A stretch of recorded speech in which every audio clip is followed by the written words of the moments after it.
श्री गणेशाय नमः। ओम नमो भगवते वासुदेवाय। जय श्री कृष्ण। कार्तिक महात्म की इस श्रृंखला में 17वां अध्याय। नारद जी कहते हैं, उस समय शिव जी के गण प्रबल थे और उन्होंने जलंधर के शुंभ निशुंभ और महासुर कालनेमी आदि को पराजित कर दिया। यह देखकर सागर पुत्र जलंधर एक रथ पर, जिस पर की लंबी पताका लगी हुई थी, चढ़कर युद्ध भूमि में आकर घोर संग्राम करने लगा। इधर जयशील शंकर के गण भी युद्ध में तत्पर होकर गरजने लगे। इस प्रकार दोनों सेनाओं के हाथी, घोड़े, रथ, शंख, भैरी तथा दोनों ओर के वीरों के सिंहनाद से पृथ्वी त्रस्त हो गई।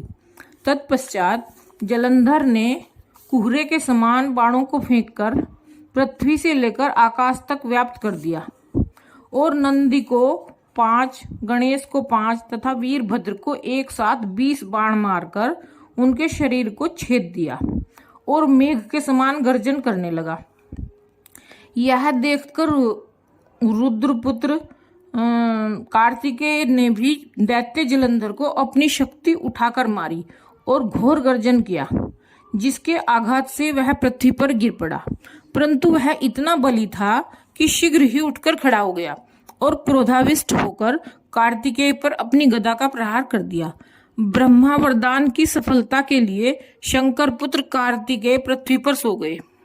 गणेश जी और नंदी भी व्याकुल होकर गदा प्रहार से पृथ्वी पर गिर गए। वीरभद्र का सिर फट गया और बहुत सा रक्त बहने लगा। वीरभद्र को पृथ्वी पर गिरा देखकर शंकर के गण चिल्लाते हुए संग्राम भूमि छोड़कर बड़े वेग से भाग निकले। इति 17वां अध्याय संपन्न। जय श्री कृष्ण। ओम नमो भगवते वासुदेवाय।